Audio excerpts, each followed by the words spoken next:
Yeah,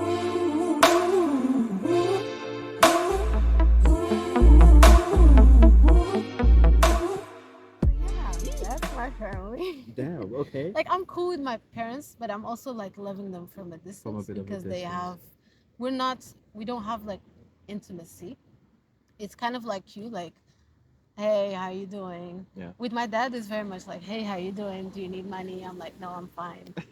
And then with my mom, she's more like, let me connect with you by uh, opening up to you about all my struggles and all my frustrations and all of that. And I just Uh, expect you to listen. yeah. And I'm It's not kind of like a even, trauma dump. yeah. Yeah. And I'm not even asking you, like, do you have the time? Are you like available? But sometimes I feel like she kind of goes from that point to she goes from that point to like all of a sudden worrying if I'm studying and oh, let me call you on another time. So I think there is a degree of like, okay, I care about you and I Yeah. care that like about whatever you're doing out there. Like if you're studying, like I can call you another time. But it's still quite difficult for her to end the call Yeah. because she does want to connect and I understand that. So I understand my parents' background as well. I've asked questions. I understand what their childhoods were like and that makes me also understand them more, understand where they're coming from and the obstacles that they have within themselves. And I think that also leads me to have more empathy towards them, you know, Yeah. instead of just rejecting reject them completely and be like, fuck y'all, y'all hurt me. Like, You know what I mean? you're like, are you okay? No. Why? You. You happened. No, no, no. I think honestly, even for yourself, for your own, how to put it, in order for you to be at peace with yourself and then have that peace kind of um, reflect in other areas of your life, Mhm. you kind of do need to sit down and be like, I know that they tried their best, but they Yeah. also hurt me in some Yeah. ways. But I need to just let it go, forgive myself, forgive them, and just let it go and continue with my life. And who knows, maybe we'll come back to Maybe we'll each make a other maybe we'll make a and 360. have like an honest and open conversation and be able to communicate things in a healthy manner as well Yeah. because that's also a bit of an obstacle in a lot of families, Mm-hmm. you being able to have a healthy communication, like a healthy conversation, communicate in a healthy way instead of just expressing your anger and yelling and expressing your frustration over things that happen in your childhood, etc., etc. So Yeah, I think because also like sometime this year, I was because this year's been hectic, like and yeah, I don't think it's like a big secret that a part of it, apart from like my personal life, is also like things that low-key been happening with my parents and my family just in general. And at some point, I found myself feeling some sort of resentment because, like, just like you mentioned, like sometimes parents just like freestyle it and dump shit on you that maybe you're not in the mind space to listen to or to like to intake. And like, yeah, I did have that with my parents at some point a little bit where just like get random phone calls at random times being like, hey, yeah, this happened, that happened. And it's just like, oh, like I genuinely do feel sympathy and empathy for you. But I think the problem is that I do feel those things for you. Because like right now I have a lot on my plate as well. It's like it's yeah, like I'm in a very difficult situation, and it's kind of hard for me to like tell them like, hey, I don't necessarily want to listen, because I find even for my friends that I am more comfortable drawing boundaries with, I still find it hard to tell them like, hey, I don't think I have the space for you at the moment, because I don't know, I just got really used to like always being there for people and like always having to listen to people, and yeah, that somehow also led to like a different problem of like not talking to people because it's like because I guess some extent for me it's like it's on a vibe of like I know that I'm not always there to listen, like I'm not always in the mood to listen, but I will listen. So then I flip it and I'm like, what if they're not in the mood to listen but they just listen to it? It's just like shit, now I don't want to put you in the situation that I'm at. but uh but yeah, I was trying to say is like, yeah, I found myself having a little bit like a tinge of like beef with my parents. I was like, I actually don't want to hear it, but I couldn't tell them I didn't want to hear it, and like that because outside of that, there was other shit that was happening as well. That was like put him in a very emotional space. So it was very easy to like latch on to like this whenever whatever it was that happened. Like it was very easy for me to latch onto a specific thing and go down the deepest of rabbit holes. So like whenever it was my parents. And I was like, I actually don't want to listen to. Like, I'll latch on and get to the deepest of deepest of rabbit holes, and like find myself back in my childhood. And then for whatever reason, TikTok was doing what TikTok does. And for whatever reason, I found myself in parent child therapy TikTok. And more specifically, I found it in like in the black spaces of therapy Hmm. TikTok. And I'm like, usually it's white spaces of therapy, and like I can like be like, ah, white people, you know. But it was so specific, like it was so specific and so relevant to what I was going through as well. It's like shit. And then I found myself being in like this mindset of like, because I also had the thing of like I know they did do their best, and like I think that's also why for a long time I was like very much, the empathy and the sympathy were like very much heightened because like I know you're doing your best, but I had to like somehow find a space to be like, yeah, they did their best, but that doesn't mean that your best was good enough. Because like you could do your best and your best you be like a D, like your Mhm. best could be a 50 out of 100 and not enough to graduate the class. Not saying that that's what happened because like my parents did do their best and they did a great job, to be honest. Like especially in comparison, like I know I'm quite blessed to have them as parents, but it's also like certain aspects, like certain subjects of this study that is parenthood.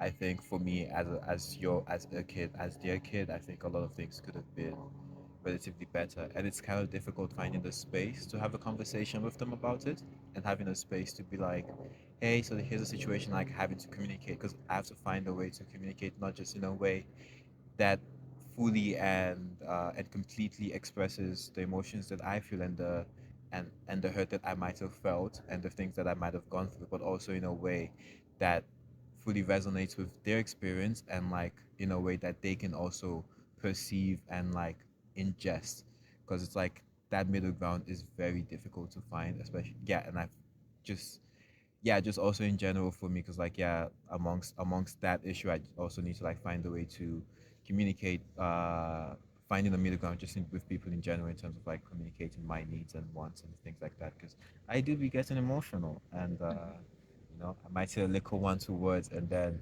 we're crying, Mm. which actually happened. I think sometime last year or 2 years ago, I did try to have a conversation with them because I failed my thesis, my first thesis, during my bachelor's.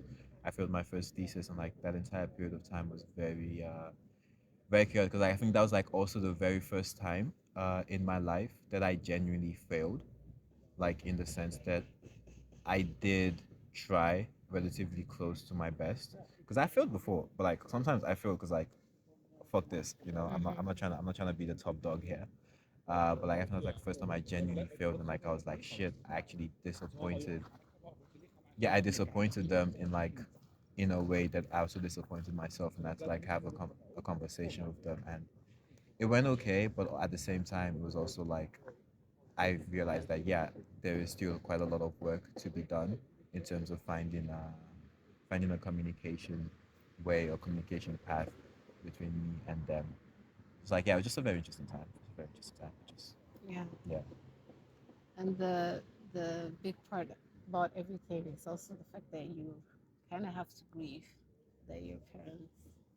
A yeah, lot of kids nowadays like have to grieve their relationships with their parents yeah. and be like, because you know, touching on the topic of divorcing your parents, right, or Mm-hmm. just wanting to go no contact with your parents, Mm-hmm. it hurts the child just as much it will hurt the parents. And Yeah, I think parents sometimes don't notice that or don't feel that, you know, don't sense that. because it feels like you're the one who took the action. It's how like in marriages, the parents who got served the papers is like, oh yeah, I was left, so it's like I'm the only victim here. Or like in relationships, even where like a boyfriend breaks up with their girlfriend, everyone's like, oh that guy, or like everyone's like, oh she ended things, she doesn't care. It's like Mm-hmm. yes, I left, but I left because not because it doesn't hurt, but because it hurts less than staying. Mm-hmm. True. And but you're not the only child, right? You Oh have yeah, I have other. two siblings. I'm the oldest though. You don't. Yeah. That's a different route Yeah. altogether. I'm not lucky like you. No, but actually, let's discuss that because I am. Well, I used to be the youngest Hmm. until up, until recently, right? From that side. But I was the youngest out of four, right? Damn. They was busy, busy. I'm not gonna lie, it's kind of wild to all of a sudden like have your older siblings point out things to you like, yeah, you don't know how it feels. We had it rough. And all of a sudden it feels like Operation Olympics, like a competition. Yeah. About like who has suffered the most in the hands of our parents and how bad we turned out because of them, stuff like that. I get you, but I don't think you should be directing that towards your own siblings. Yeah, because it's not their fault. Yeah, and also, yes, our levels of hurt might be different, but I'm still also experiencing something. Yeah. Because they didn't magically change. There's still a degree of like, Fusses. yeah, I still experience at times neglect that has an impact on me, and I felt that it still had an impact on me and how I was relating with other people. So yeah, a lot of times that dysfunction between you and your parents will then spread out to your relationship with your siblings, and that's so tough. I feel like there's a spectrum. When you have difficult parents, you either grow stronger, really super close with your siblings because you maybe are living in the same house at the time, and you really understood each other's perspectives, and you really thought to yourself, okay, yeah, this is really rough, but at least I got you, and we can vent to each other and whatever. Or you kind of like that that dysfunction also seeps into the dynamics between the siblings, and I feel like I'm on that side of the spectrum. But what about you? Uh, I did. I'm gonna be honest. As the oldest child, I did almost fall into that space, because I'm like, because also like I moved out quite early, and I feel like my childhood was very quote unquote interesting in terms of like how I grew up with my siblings and stuff. At what point were they introduced to me and shit? Because I did move quite a bit as as a kid. The whole Nigerians and living with relatives and shit like that. Mm-hmm. So essentially, I quote unquote met like I would speak to them on the phone and shit like that, but like to me, they were, as a kid especially, they're kind of like an external concept, not necessarily a thing that actually exists to me. They just they just like on the wayside kind of situation. Like I would only speak to them, but I wouldn't necessarily experience them. So I had that thing. So like at the point where they did get introduced to my life, I had to like get to a point where I could bond with them, like actually uh, experience them. Mm-hmm, And they were mm-hmm. really young. I was also quite young. And then coupled with all of that, I moved out of my mom's place. I basically moved to live on my own when I was like 16, which is also very young. And it's also like I didn't have a lot of time spent with them, Mm-hmm. and there's also like quite a bit of an age gap between me and my brother, who's a second kid. So yeah, he's turning 18 and I'm 22. So like there's like about yeah, there's yeah, it's quite a hot minute in between us.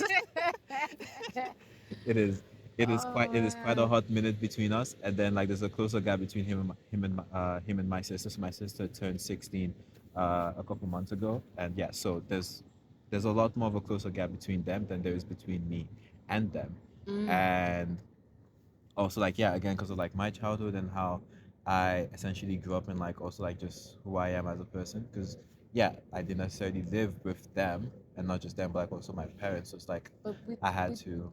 wait, so you were saying that you were speaking to them on the phone for Yeah. majority of it. So does that mean you grew up with your Yeah, I extended was. family? Yes, I So did. you okay? Yeah, so I grew up with extended family. So you also For have the influence of those family members. yes, exactly. So I also had yeah, essentially them. Like to me at that point, they were my immediate family, even though they were my extended family. So like there was also like that sort of barrier and like that sort of confusion, especially as a kid and stuff. So there was that happening, and then when I met my siblings and also my mom and yeah, it was kind of like starting having to not just start from scratch, but also like undo the previous parts of like my life. So it's like I had to do all of that a little bit simultaneously. So that did kind of like make the bond like delay the bond in a sense. I love my siblings to death. I'll do almost anything for them. And yeah, like those are homies. Like I don't talk to them every day because I just genuinely don't talk to people every day because it gets overwhelming. But I do love them so much, and I'll do anything for them. And I saw that at some point, especially when I moved here, and the communication got even less because like I went back to just being on the phone with people, like having on the phone with my parents and my siblings as well. And so we talk less. And then at some point, I noticed that wait a minute, like what's happening here? The treatment was feeling different. Like I was like, because randomly, some random day, I heard my sister call my mom by name. I'm like, huh? Really? I'm like, who's that? Who did you just call? Because I don't know who that woman is. That's called Whoa. mother. That is called mother. Why do you know her first name? And it's like on a situation of like, yeah, that happened. And even when I was still there, it was just like I could see like the differences in the way that we would get treated. And like it was just like, and as the older sibling, it felt to some extent as pressure because like there was this emphasis of like I am tough on you because you're like the first, and you know like they would look to you, so I have to make sure that you have your shit together so then they can like have their shit together by extension. So it just felt like I was to some extent a sort of scapegoat, a sort of like this, yeah, a display. And just like no, like you know like I didn't necessarily. I don't want to be that. Like that's also another thing. I don't necessarily want to be anyone's role model. I don't feel like that's something that I would in any lifetime take pride in. Like be your own person, and like that's a heavy thing for like that's a heavy thing for like I'm like yo. Even sometimes my brother is like texting me and asking me a question. I'm like do what you want to do. Like don't be me because like you don't know me. Mm. That's another thing. Like you don't know me. You only know the aspects of me that you perceive, and it's like so don't even bother. Just be you. And that's another thing that I had with like my mom, like and the way that she'd like be like, yeah, you're the first, you're the head, and you have to do this, you have to do that. And I think that translated to her being tougher on me and discipline, you know. Like I got my ass whipped quite a bit. And again, and that like coupled, I'm going on and on, but like that and coupled with the whole experience of like extended family and shit. Like, and you know, African parents sometimes just be talking, you know? Sometimes they just be, and like they forget that you're like a child. Like, I don't know if you had this or anything, but like I know a lot of my friends had like, there's these phrases specifically where it's like, for instance, you're getting your ass whooped, you're getting beat, there's belt out, there's hands out, it's a scuff on one side, a scuff, and you're crying, rightfully so, because like, well, you're like 10, that shit hurts, not just physically. Forget the physical pain. Passive is like, wait, there's the emotional part is actually what hurts me. Because like at some point you're like, wait a damn second, why is my mother, the person that is theoretically supposed to love me the most, the person that's supposed to like be this whole protection against everything, why is she the one doing this to me? And like also like I was living in Nigeria, and like then my aunties were like next door are the ones who were coming to stop this shit. It's like why are you the one doing this? Like it makes no sense. And then African mothers would come and they'll see you crying and they'll be like, are you crying? If you don't stop crying, I'll give you a reason to cry. I'm like, what do you mean This by is a that? universal What do you mean by that? saying, and it's Did the so 10 lashes that disheartening. I took, was that not reason enough to cry? Like Ugh. you gave me 10. What is enough reason to cry? 25? So it's like hearing all of that, and then for me, there's also like the aspect of like sometimes while my mom is like, yeah, dishing out a nice whooping, she'll be like, yeah, since you wanna act like you're not my child, I'll show you that I'm not actually your mother.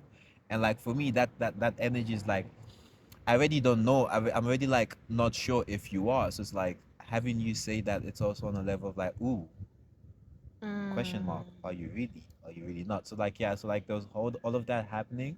So I guess to some extent subconsciously I did feel like maybe I actually am not your child, and as an extension maybe I'm not your sibling. So like to my siblings, and then coupled with like I am the oldest sibling. There's all these days of like, wait, I'm getting this amount of punishment for X amount of behavior, but like you're getting lesser than that for same behavior. So it's like is this on a vibe of like I'm actually not your kid, or is this on a vibe of like I'm the older sibling and so I get more, and so like to some extent I did at some point like it started trickling down to like my siblings being like, what about you so special, nigga? Who are you? Like Yeah. what is your secret? Like Yeah. put me on to against like so I like a little bit like being teasing them like, yeah, don't try to act like you have it tough. Like you ain't know what the trenches. Well, I was in Mm. Vietnam. I Mm. was in Nam and you're just Mm. here chilling. What, COVID is nothing compared to Nam, nigga. I Ah. was in the trenches shooting the guns and the grenades. You're just here crying because you're getting squirted with a water gun. Be for real. So bad. What a way to put it. No, because um woo, Yeah. So I had to like I do. think parents just go softer. Yes, But they that is something they that I might have also realized. learned the lesson and realized, you know what? Our relationship with our oldest is not so great and we did the most. So let's just tone it down and see how it goes. Mm-hmm. But then that turns into, yeah, well, y'all have to be special than me because why Yeah. did I get all of Yeah. this, Yeah. right? As a youngest, as someone who was once youngest, actually, do you feel like it somehow translates to, because yes, they do get softer, and part of them being softer is like just part of them being older and like having less energy to expend. To any extent, like I do wonder, to any extent, does that like sort of translate to you as a form of neglect? Because I know in like Nigerian households, You touched especially on that. when Right, right, right. especially when when the youngest is like 10 and the oldest is like a nice little 30, and obviously that means that the father is pushing like a nice 70. That nigga doesn't know you. All that nigga knows, he nodded 10 years ago and you appeared out of nowhere. Yeah. So it's like, to you, especially at such a young age when your parents have barely energy to like even be Mhm. bothered about your existence, no offense, but Yeah. it's like, does that to any extent feel like, ooh, I'm being neglected, and like do you have an animosity towards the oldest parent where it's like, oh yeah, you went through all that, but at least he interacted with you, Right. type of energy? Right. Yeah, I think so. I think so. Not to mention that my parents divorced, I think around the age of 5. Ooh. I was 5. Mhm. And um, the thing is, there are different types of neglect, right? And I think for me, the neglect was very much emotional, you know, and just, well, the thing is, I did have some good experiences with my parents. I did receive, I think, more love than whooping in the ratio. Uh, but I think for me, the impact was more, for example, you know how sometimes there are parents that are too protective and there are other parents that just let their kids do Do whatever they whatever. want to do, but then Yeah. there's not sort of like a guidance. Mm-hmm. I think I was more on that side. You know, a lot of the times I found myself uh, having to kind of Beyond figure out parent. things that if I just had an adult that I could talk to, Yeah. it might have turned out a little bit easier. It would have been a little bit better, you Mm-hmm. know. Ooh, another question, if you don't So mind. yeah, Uh, did you then find yourself seeking that parental figure in your older siblings? I didn't seek it. I think my parents might have put it onto them Uh-huh. because I do remember that I would. So this is a very vivid memory that I have. So my eldest brother, Key he plus also point. moved out of the house quite young, Mm-hmm. and I know that at some point he came to the Netherlands, and every time that I would do something wrong, my mom would be so quick with the phone, like, Marisa did this and this and Come this and and see what this. your I don't sister's. know what to do. And I would just be like, but why are you snitching on my older brother? At some point, I developed like a sort of fear, even though I had no memory of him. I Mm-hmm. didn't remember him at all. But I just felt like he was my second parent, or my third parent, you Yeah. know? And it was quite strange because when I finally moved to the Netherlands and I got to finally meet him and interact with him a lot more, He couldn't be bothered. yes, He couldn't be bothered.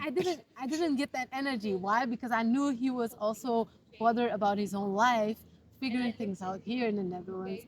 Also, already had children of his own. So, come on, like, do your Yeah. job, mama. Like, come on. Like, also, you signed up for this. Exactly. You signed the papers. I didn't. Exactly. Yeah, yeah. For me, it was like that. But I think the about the part of not having so much of protective parents and just having those parents that just let you do whatever you want to the point that sometimes you even feel lost and you feel like you really need to try really hard to find your own path. I think that also translates to things like values. You know, I didn't really have the family value instilled upon me, and I really wish I would. But later on with life, I figured out that You learn this is here very and there. important to me. And then once I got into psychology, I thought, oh, you know what? Like I see the impact that family systems can have on us, even up to adulthood, and Yeah. how we interact with others and how we are able to maintain healthy relationships, healthy marriages, and so forth. So for me, I took it upon myself to just work really hard to have my set of values and try to live according to those values. Mhm. But I'm not gonna lie to you. Sometimes it was a bit strange to just tell my mom, yo, mom, I'm going to sleep at my friend's house, and then we would just be partying, like just Ooh. doing the most, but nothing like too extreme. Yeah. I actually might have had like a very, how do you say, accurate, you say moral compass. Like I could distinguish like what were the things that were a little Yeah. bit too extreme. But I'm not gonna lie, there have been some moments in which I was like, damn Marissa, that was a tricky journey that you went through. Like it could have gone wrong, okay?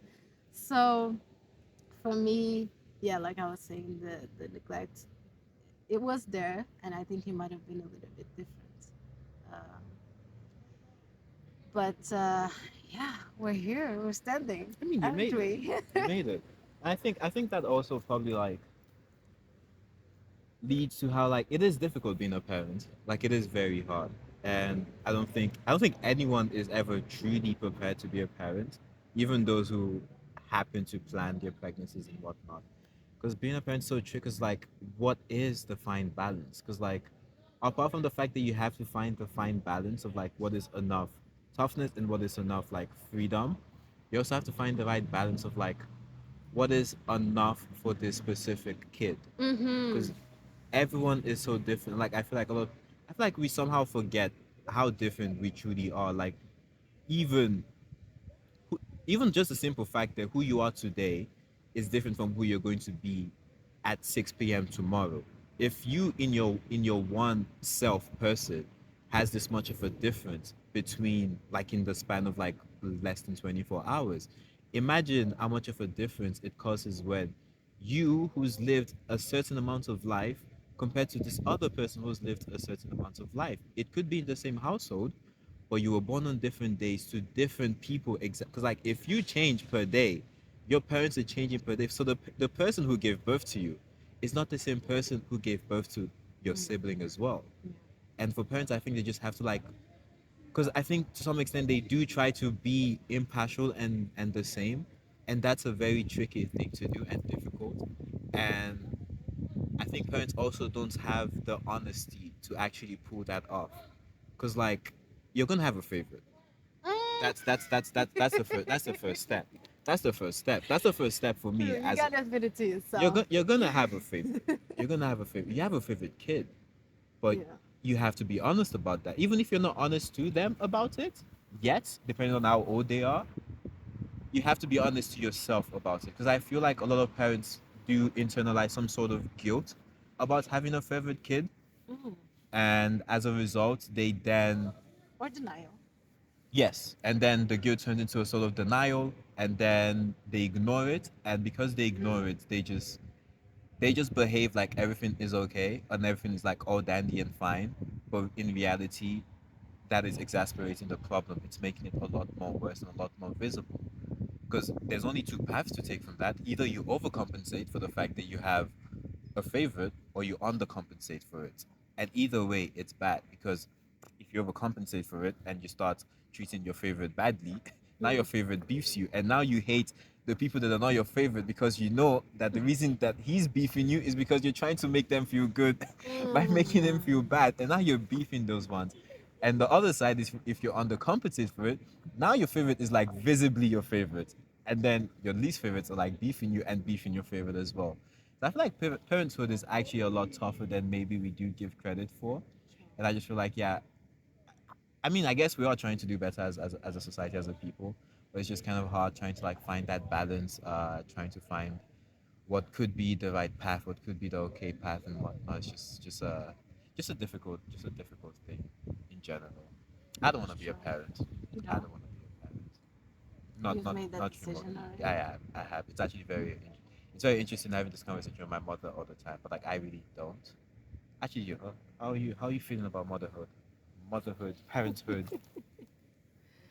I think I'm more of that individual that once started figuring out or learning a little bit about parenthood and how it could be and how parents interact with children and their impacts, etc., etc. I was the hopeful person that said, I'm gonna be different. I'm gonna try harder and Mm-hmm. see how it goes. So Mm-hmm. right now I'm still on that. Okay, I'm fair. still on that. Fair. But you know, I think the most important thing that I keep coming across is also this topic of conditional love that parents kind of have. Ah, You wait a know, minute. Let's get into this before we actually hop on that topic, because I have things to say. it Before we is. hop on that, let me pull through with the intro real quick, because I think we've been talking for like half an hour. So let's kick the intro. So hi everybody, hi everyone. Honestly, actually, I have no idea if I'm actually showing on. I think I am. I think I am. I probably am. But hi everyone. You know where you're at. You know what it is. This is the Back of the Class show, and like always, I am your very gorgeous and very beautiful host. I'm Mm. him. They call me Himothy. Him in Neutron. I am always here, dishing vibes, dishing energy, dishing facts. I am Dami the creator, and today I have my very first guest. My very first guest. I am so excited. I hope you guys are enjoying her speech, the way she's dropping these bars, this knowledge on us, homegirl. Like she's actually legit one of the most smartest people that I know. I was telling you the other day, even if you're like I'm even one of the the what? smartest people that I know. Stop. Even if you're like trying to be like all humble about, but like it's true. And this is my very good friend, the homie Marisa. Come on. Thank you for having Yeah, me. and so like we're just putting through with the first episode with a guest. And Mm, before we continue, hit the subscribe button mm. on YouTube, Spotify, Apple Podcast, Google Podcast, wherever you listen. Leave a comment, leave a like, interact with it, do whatever, and yeah. And at the end, we'd like share the socials, and I'll keep the plugs, but like we'll keep that to the end. Okay. So yeah, so conditional love from parents. Mm. I think I had an episode about unconditional love early on in the series, but I intentionally left that episode in the terms of like relationships and friendships as well. But I think it is very much, and also like in relation to like men and shit. But like, it is very much most valid in parents-child relationships, because I think that's also something else that feeds into my not wanting to have children. Because I think at some point I kind of realized that it isn't humanly possible to unconditionally love someone. People just get lucky to the point where they just don't have the conditions broken. You just get lucky where you just happen to always be within that boundary. And like I think that's just like a thing of luck. That's just a thing of like the universe chose you to be the chosen one. Because yeah, for instance, just a random example, hypothetically, there's a household that is maybe religious, would take Christianity as an example. Christianity is a very is a religion very much based on the idea of unconditional love through Jesus and through God and whatnot. Now, in this household, the parents and the kids love each other unconditionally. But they also just so happen to all be Christians, like fully and fully. And this kid at no point in time, at no point in their life, had any hint of like, oh wait, I might be queer. Because then, if your kid, yes, you love your kid unconditionally right now, because obviously they're straight, like they subscribe to every ideal that you have. So what if tomorrow they wake up and they're like, ooh, Mm. I think I like playing with penises that are not mine. I Good want to play with a idea. dick that isn't mine. Are you gonna love that kid still? Well, actually, um, I think the exercise that parents need to have is, again, Oh no, no, it's fine. It's just kind is that you need to come to terms that once you give birth to this kid of. and you bring this kid to the world, Mm-hmm. it will have its Its own own life. identity. Yeah. And you need to already prepare yourself mentally and think to yourself, okay, am I going to still love my child the same way? Am I going to support them? Am I going to be safe for them? Yes. Is it And I still think going? yeah, yeah. Oh, And I think that is something that a lot of parents don't don't necessarily ask themselves. no, no, no. They're just thinking, they're thinking about their kids as an extension Of themselves. themselves. Someone that's carrying the same legacy that you have, which AKA means like the same uh, ideas, Yes. ideologies that they Yes. have. But what if it ends there? What if it ends in their generation? What if you're How the are you last gonna person? react? Are you going to Exactly. reject your child Yeah. and be like, "Hey, now you're a kid of the world. You're like, Clearly, I'm a clearly I'm not your parent. yo, So no, go do no, no, your no, no, no, thing. no. Yeah, because I feel like a lot of people don't ask that question. Because I think I also had a conversation years ago, even years ago, Mm, with someone. I'm gonna blur the name out, but like with, mhm.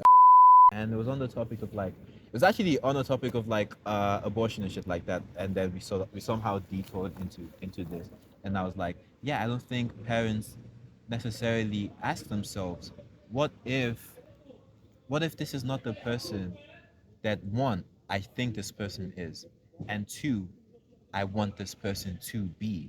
Because a lot of people, even before they do get pregnant, not to mention give birth, some people, even before they start having sex to begin with, they already have a very vivid and clear picture of their child's life. Whoa, that's actually insane. Yeah. Yeah, Once you put it out loud, yeah. it's insane. Like you already have a script That already says everything about the amount of control that you're gonna put put on into your said child. person. Yeah. Like at this point, you're obsessed with the idea, not with the actual human. Because as we were saying, like before we even got here, like when we're like back at mine, like some parents don't view children as people. They just view children or childhood as life. They just view childhood as a step. Like childhood to them is just like you complete these steps and then you become a person. Mm, But you've been a person. mm. Childhood is a part of your person. It is part of who you are, if not the most important part of who you are. Which is why I think a lot of people then spend adulthood trying to like reconcile their childhood traumas and like heal their quote unquote inner child. Because like you've already been placed in a box before your dad was in her box. Bye. Bye. You, you're messed up. You are so messed up. Look, you gotta keep No, because you you gotta add a bit of comedy to it, you know? the bars. I cannot keep The way up. that I surprise myself every time how quick I actually come up with it. I'm like, is this really me? I be surprising myself as well. But You're like, but great. for real though, it's like I find that very interesting that people before they even have sex, before they even know what sex, like from your childhood, you already have a clear, vivid idea of who your child is going to be. But like, it's not really who they're going to be; it's who you want them to be. And people don't reconcile that idea of like, this is not who they are. Mm. This is who I want them to be. And then they get so stuck on that idea because like you've had years to marinate this. the juices are soaked into your head, like it's marinated. Yeah. And you think once this child pops out, and it's like, it's even step one, baby showers. Ooh, You pop the bubble, it's looking pink, ooh. but Let's talk you about thought gender my kid, reveals. you thought Oh, my, you, in your head, you're like, yeah, I'm gonna have a boy first so he can protect his sister. And then you pop the balloon and it's looking pink. You're like, who the fuck is this? Who is this? Clearly have you you seen the man's yeah, reaction? clearly you cheated on me because Oh, I know I didn't make a girl first. My plan was a boy oh. first. And it's like The people get so delusion. stuck. Exactly. Because yeah, we all have this delusion or like this illusion of control, or like this need or wish for control, and then it trickles down and trickles down and trickles down so much, and it inevitably affects our kids. And like I said, that's the reason why I'm not sure I want kids. But like I am sure I don't want kids because like I don't know how far I am willing to let this nigga go. Because if I have a male kid, for instance, just a random example. So if I have a male kid and my boy in the year 20 how old am I? In the year 2035, let's say, or whatever, or the year 2040, my boy's like, yeah, I found this very nice YouTube channel and it's showing me Andrew Tate. Ooh.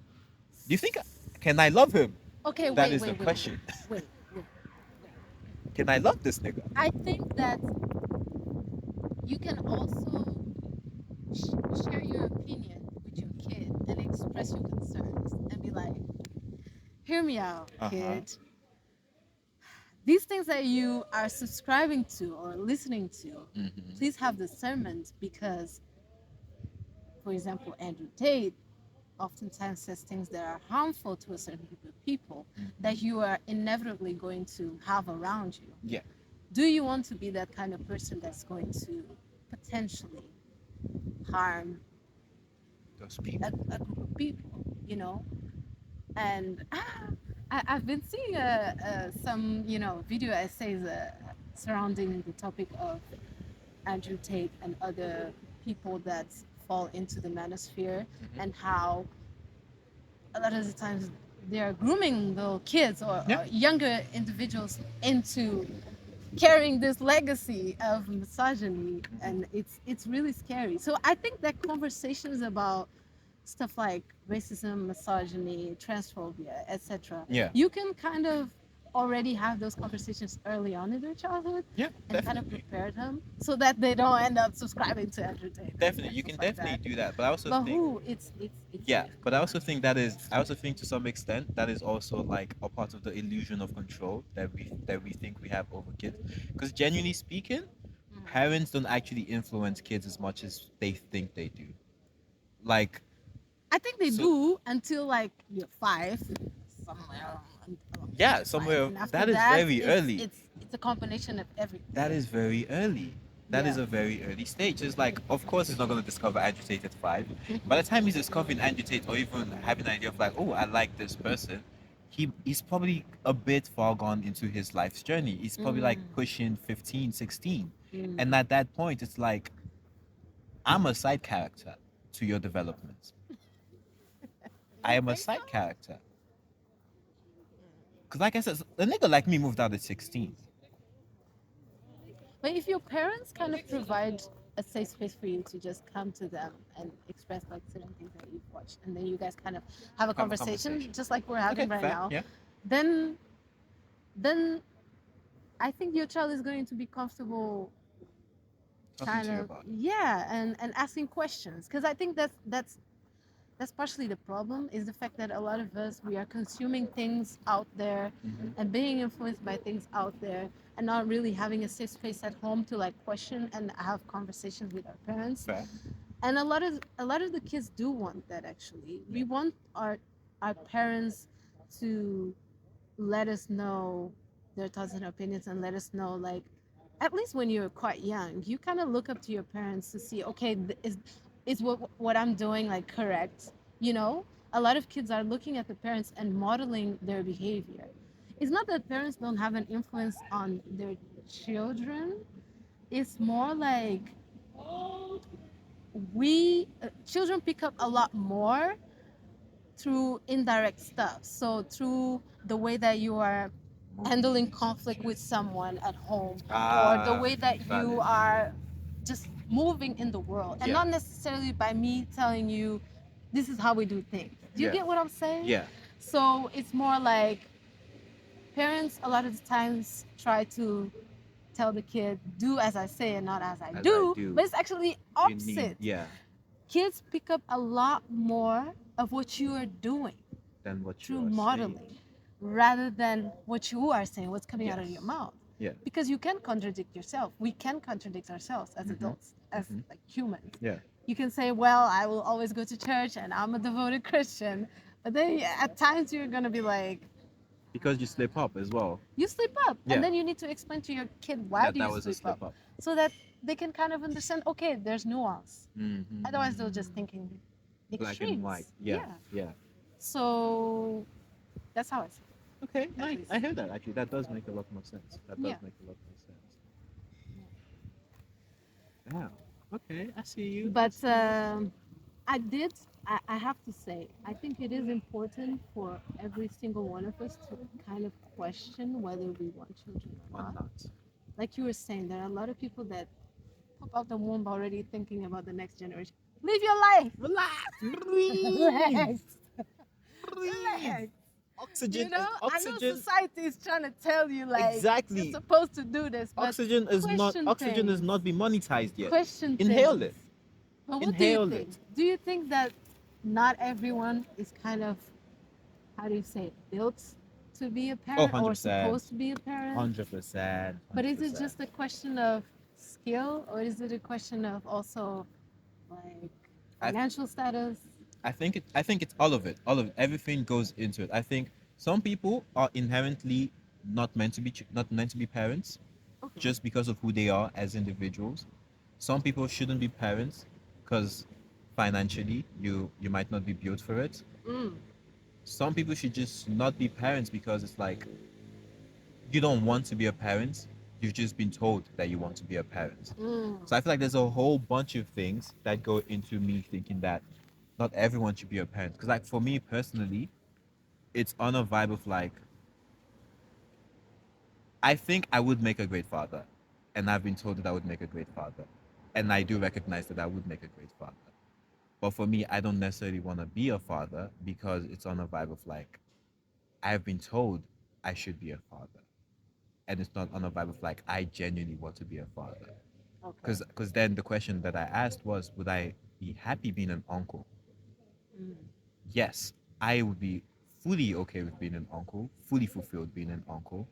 And I've also like watched my interaction with like some of my nephews and nieces and also like cousins that are a lot younger than me. And it's like I know I would rather be an uncle than a father because after 3 hours, come and get your fucking kid, bro. Who is this nigga? I don't know. Who is this nigga? Why are you crying, It's bro? the I will cry patience. as well. It's the I will. patience for me. I was telling the day of the conversation years ago. I was like, look, I don't want to be a parent because if this kid is crying and is stressed out, and the wife is also crying and she's stressed out, Mm. I am crying as well and I'm stressed out. There is no adult in this vicinity. The adult doesn't exist in this household. I would have to call my mom. Yeah, emotional regulation. I think it's a thing that every parent should think about Yes, and master. exactly. Because I think that's a problem. Because like, Yeah, it can bring a lot of stress. because then if you don't address, if you don't ask these questions, if you don't like really think deep about these questions, it's gonna end up in like there's so many a lot of messed up family dynamics in my opinion could have been fixed if they just didn't have kids. And I know that's like a very bad thing to say, and like it's it's a red flag into some people, but like it's the truth in my opinion. A lot of families would have been a lot better if the children didn't exist. That's not to say the children are not joys, children don't bring any sort of goodness. They do, and that is probably why they're still together. But then if you compare a lot of families pre and post said child, they were happier as a as a childless couple compared to them as parents. Because it's like that whole period of like the baby is crying at 2 a.m. That whole period brings a big rift between the husband and the wife, or like between the parents. Because it's like coupled with the fucking English, coupled with the patriarchy and like the gender role expectations, it's like all of these things affect everyone, but like people choose to ignore it because like now to some extent, the wife is expected to be the one who pulls through at every 2 a.m. But that's not because the man doesn't care. That man is stressed out. And to some extent, that man is probably like, shit, I am not doing enough. But deep down, he knows that he cannot do as good as said other person. And he might be scared that if I do a bad job, because she's already stressed. And he recognizes that. And he knows that if he messes up, there's a good chance that she would flip out and he might avoid that. But then him avoiding that comes off as like he doesn't give a shit. And now she's even more angry about like, why don't you give a shit? This is your kid as well. But then he feels attacked, and then he feels like there's just a whole cascading effect of like, because we're both emotional in this moment, but we both choose to like ignore the fact that we're emotional because like we're supposed to like be good at this inherently, we're now beefing each other. And they never find the space to like actually sit down and be like, hey, I'm actually beefing you. Like at this point in time, I hate you because like you're not putting your weight, and have space for the other person to be like, honestly, I hate you as well because it's like, what the fuck, bro? And then have a conversation about that. But we choose to ignore those emotions, and that affects the relationship. And at some point, they're like, oh, but let's stick together because of the kid. And then that then turns to like, oh, the kid is seeing you guys hate each other, but the kid's like, oh yeah, but you're together for me, and now that kid feels responsible for For your the fucked up relationship, for for the your whole fucked up marriage, and now everyone is fucked up simply because at the jump you didn't ask yourself, am I actually capable of being a parent? But I think, okay, how do you feel about raising kids with the extended family? That's a good idea, I think. I think that is a good idea, and it could work depending on said extended family. And on said extended family, because then, yeah, because then that's another question. It's like, who is my extended family? Did I choose my extended family? Because more time you choose your partner, you don't choose your extended family. But it's like, while you were choosing to like be with said person, did you deep who their family's gonna be? Which is actually interesting because like last week, the episode that I recorded last week actually spoke about like interracial couples, but like not interracial as in black and white, but interracial as in black and maybe Asian, for instance. Okay. Because like there is a lot of anti-blackness in the Asian. So amongst POC. Yes, but specifically like when one is specifically black, not just POC, Yeah. pure black, specifically black as well. Because like then there's the question of like a lot of POC communities have anti-blackness even though they are POC. So it's like, if you, and then from the perspective like the POC partner in said relationship, if you choose to be with this person, with this partner, and you know fully well that back home your niggas is racist, your niggas don't like niggas, your people don't like niggas. And then you're in the delusion, like, Yeah, so we then can pull then each are other then the in. question is, are you choosing to ignore all of that or like to live in Lululand, or are you choosing to bring your partner and accepting the fact that your partner is inherently going to experience abuse from your family, and as an extension, when or if you do have children, your children are also going to experience abuse from your family. And then to like bring it back to this, it's then on the vibe of like, you as the black person, you're choosing to be with said POC person whose family is anti-black. And you might know, you might You're not know, not but doing the like, background check. yes, Why? you're not doing the background check. You're focused on your partner and you haven't done the background check. So like that, in that situation, it probably wouldn't be a great idea or even a possible idea to have that community. Because I feel like community based raising, like community based raising of kids is a good idea as long as the community is somewhat unified. And safe. Yes, and safe as well. Like, Yeah. yes, there are going to be differences. I think actually, now that I think about it, I think the more diverse and different the community is, the better for the kid, because then they wouldn't be too shook by the difference of said kid. And then that kid would have a variety of options in terms of like advice, and in terms of like, who can I go to and who can I run to, which is something I like about like black families to some extent. You can always go to your uncle. You know, like for instance, a lot of black kids don't like, they would be fully 40 years of age. And if your parents ever ask anything, it's like, I'm a virgin, bro. Leave me alone. But they been lost that shit since they were 15. And their uncle been known their hoes. Your uncle know you're a hoe. The uncles pull up the receipt. Yeah, the uncle been know, and like at family gathering, the mother's like, this guy never dates women. The uncle is like, because you had that option of like having somewhat of a community, and so you had several safe spaces for several functions, several aspects of your life. Because like your life is segmented to some extent, and it's okay. And like having the option to choose where do I, or not even just option of like I'm only going to go to this place for advice on this, but having the option of like, okay, I'm struggling with this, let me go to him, her, them, and them. Now you have a variety of perspective, a variety of life experience to insert into your life experience, and I feel like that provides such a rich platform of like rich options of life advice. Have you ever experienced that, like a family meeting?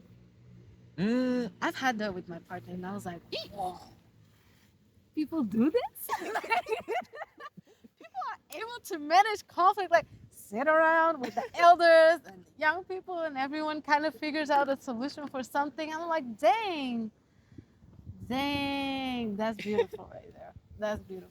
I think my family definitely has it. I just haven't experienced it because once again, I moved out at 16, Mm. and so a lot of my interactions with my family has been over the internet, and also like I am quite relatively quiet or relatively removed from my family in general. Just like because growing up, I developed a very high and probably borderline problematic sense of self and sense of like let me leave everyone alone and just like individuality. That's the word I was searching for. Okay. So I am quite individual to some extent, and so for that reason, like even during family, like because we have like this thing in my dad's side of the family where we have like I think it's Christmas, yeah, like a couple of days after Christmas, we have this Zoom call type of situation where the family just pulls through, we just talk, catch up, maybe play a little Kahoots game or some shit. Yeah, we started this like 2 3 years ago, and even before that, I had like with my auntie from my dad's side as well. Like on Boxing Day, would go to the beach with the family and just hang out. Like even in all of that, I do find myself kind of separated, just like on the vibe of like I love you guys, but at the same time, it's like I don't necessarily know you guys, but I do observe that in their spaces and like in their group chats and shit like that and whatnot, they do have like these family meetings where they address issues. It's maybe not like always the prettiest sight, but they do find their own way and they do get things done, which I think it's a good thing, especially considering that the whole Nigerian household type of situations. Like, damn, you guys actually have conflict management skills. It's not the best, but it's good enough and it Yeah. works for you guys. And I feel like essentially in the general sense, it could be like a C plus. But for you guys, it's a hey start. And actually that's what matters. It works for you guys perfectly and that's okay. Right. Yeah. Right. Okay. Family gatherings.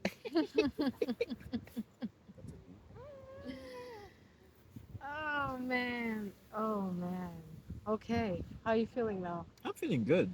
Do you feel like we should make a sort of conclusion? Or Yeah, should we we could. just I mean, I still have time, but I'm also trying. Let's see, how long have we been going for? I knew it. I knew we were gonna go for an hour at We've gone least. for a little hour. How are you feeling? What are you feeling? I'm feeling well. I'm feeling well. I feel as though this was really a Therapeutic. conversation Yeah. and a therapeutic experience. Yeah. And like therapy can also happen like this. You just interacting with your community, Chance. Sorry, your people. there was a wasp. I did see that I genuinely hate those creatures. Those are gang members. they are the ops. Yeah, for real, for real. But yeah, no, I also really like this. It was really therapeutic as well, and Yeah. really nice. I think doing this outside also made a Yeah, huge it's like difference. it's such a nice vibe. Breeze is Such a nice vibe. Such a it's nice vibe. doing the thing. Yeah. But yeah, But I feel like we could go we could. on and on And with never this stop. And topic. never stop. It's Honestly, there's so many things to touch on when it comes so to many family branches and and shit. the things that influence family dynamics. And yeah. But what do you think? I think we can wrap this up Yeah? for now. also thinking to the editing task. Mm. Also thinking a little bit to the editing Because you're task. used to editing shorter 20 minutes. things. Yeah, I'm used to like 20 minutes episode, 20, 30 minutes max editing. And also like with only two cameras and stuff and like only one audio source. So like this should be interesting because You like know there's what? not like Hit me up because um, which program do you use? I use a CapCut. Just Capcut. Yeah. Okay. Yeah. And you can do everything smoothly there. I That's well okay. the app yes, but like my laptop freezes sometimes. But like the app itself, it's okay. It works for me. The laptop It's not freezes too probably because it's too much for the. yeah. It's like too much for the RAM. Yeah. Yeah. But yeah, but like it works for me. Like it's also good, and like it's also I think it works for me as well because like it's one app, so I can slowly build on the stages. Because like at the very first day of recording or like the very first episode, I focused more on like trying to audio sync and trying to like yeah work with like having multiple angles and doing that, and then I slowly like moved from audio syncing to like adjusting the picture quality or like the colors and like how and brightness and shit. Color grading. Yeah, that stuff. And then like stickers and then adding like yeah, captions for like the socials and shit like that. So like yeah, I like the fact that it's one app because like I can slowly build on it. Also with like a little bit of a no pressure environment. So like yeah, if I don't do anything new this week, I'm like okay, it's the same app, no stress. You know, it's not like so like several assignments. It's just one assignment I can post. It's like yeah, I like that about it. That's cool. Yeah, yeah. But yeah, I think we can wrap this up here. Before Okay, we nice. leave, do you have any Or not. plugs? Oh no no. I mean yeah, we're wrapping up. But like, do you have any plugs? Do you have anything to? Love? Do you have like anything you wanna put out there? You know, Not socials, a project that you're working, an association, whatever it is. yeah, I don't know what demographics are behind this. Honestly, that's a good Your question. I genuinely don't listeners. know as much as But well. yeah, if you happen to ever be in the area of Brabant, just know Brabant. that we do have a space for African students and international students. So you can take a look at our Instagram, ASATNL, Mhm. ASATNL.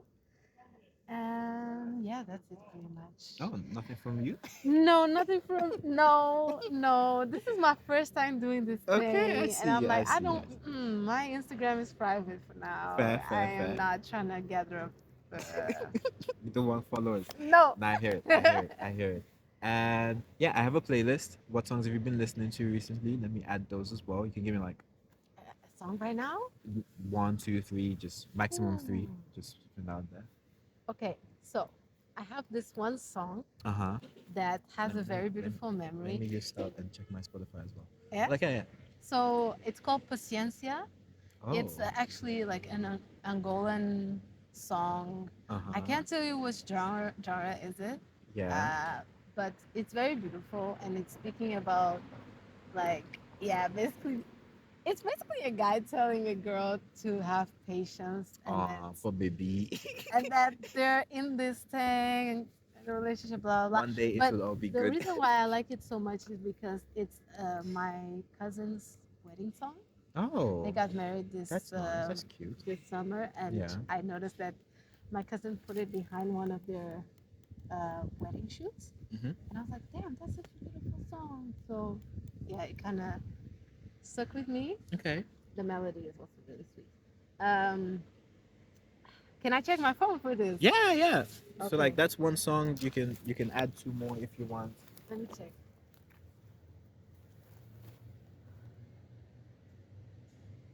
It's almost so much. I even have this playlist called On Repeat that I just add all the songs. Oh yeah, that from Spotify. yeah, I just created my own playlist and the songs that I just keep on repeating. I think I know the three songs I'm gonna add because I've been listening to them nonstop this week. Which are? Not even just this week. I think for like the past 2 3 weeks. Okay. Well, while she's looking, I am gonna add three songs. My songs are not as deep or profound as hers. I'm adding Pound Town. I don't know that song. Yeah, yeah, fair That enough. title is already scaring me. It's hood rat shit. I'm adding Pound Town. I'm adding Ski, and I'm gonna add what's the other one? Hellcat, all by Sexy Red because we like hood ratchet music around these parts. Okay, if we're going with that vibe, yeah. Hellcats, SRTs, niggas won't pull up on me. Okay. So my second song is Zagaloo by Mhm. my guy Apollo Stark. He Okay. just dropped an EP Shout recently. out, shout out. So listen to Shout out, shout out. the homie. And let me see. As Days Go by Pollard. Oh, It's also a very mellow song. I okay. like mellow Wait, shit. can I check Spotify real quick? Of course. Also, you probably might have to send me the links to the songs Will do, will do. just in case I I misspell. didn't know it was still recording when I went and grabbed my phone and everything. Oh no no. Oh yeah, we are. Oh shit, you don't have your thingy on. Never What? mind. That's it. No. Oh, I was What gonna are you search. looking I for? was gonna search because like I don't have that on that as well. I was gonna search for an album just to confirm the names of the song. But, like Uh, I'm pretty sure it's yeah. But anyways, I we'll. have some, but it's probably on the last. Oh okay okay okay okay. So yeah. So while I am doing this as well, you know what you guys have to do. You just gotta subscribe to the channels on Spotify, YouTube, Apple Podcast, and Google Podcast, As you as you should. should. You You know, better get on your get on Zoom. your Zoom. And yeah, subscribe. Leave a like, share with your friends if you're feeling it. And if you're not feeling it, share with your friends as well. Because why aren't you feeling this? Like the energy is It's true. exactly. I'm not gonna lie, you've been spitting game. Yeah. I've been watching you. And I'm Yeah. proud of you for Aw, pulling through and thank still you. making these episodes. Still keep going. Damn. Thank you. I'm very curious on Okay, what's next for yeah. you. I got the names right. I got the Yeah? names right. Yeah. So Pound Town, Ski, and Hellcat SRT, all by Sexy Red. But yeah, I'm but gonna listen to it and now I'm oh, you gonna should, you give should, you you should. some feedback. Oh, but yeah, thank you very much. That actually means a lot because, like, oh, if I'm not gonna lie, on a weekly basis, it's kind of it's tough. It's hard out here. But yeah, Like juggling or yeah, juggling, yeah, like doing this work and like also just like trying to find this personal life and shit. But yeah, but I really do like this. Like, it's really vibes. Like, I enjoy doing this. It's also like I do get nervous sometimes in terms of like my takes and like, because yeah, I mean, as you know, I studied numbers, so it's like yeah, I have to like extra work to like be sure about what I'm saying and stuff. But I enjoyed this, and I'm mm, really happy that you like it and like people like it as well, yeah, and that means a lot. yeah. Yeah. With that being said, follow the socials Mm-hmm. at Back OT Class Show, and follow me personally at Dami underscore the creator. And as she said earlier, follow the association in Brabant. Yeah, Tilburg. Yeah, in Tilburg, Tilburg, at ASAT NL. Yeah, I Yeah, thought that now. so at ASAT NL. And with that being said, you know, do all of that. Leave, interact with me. You can send emails. You can send DMs. The email is that's a good question. The email is back.ot.class.show at. Oh wait, no. You know, fuck it. I'll just get back to you guys. But I think it's info at backoftheclassshow.com. Yes, that's the email. Info at backoftheclassshow.com. Send an email if you have things you want to say. If you want other people, if you want me to try to invite other people on, just hit me up and I'll try that as well. If you're trying to come on, just hit me up as well and we'll fix everything. And with that being said, love you guys, love all of you for the support, and thank you very much. I hope you have a lovely day, and I hope you have a lovely week and a lovely life. And I'll see you guys again next week. Bye. Bye. Wow.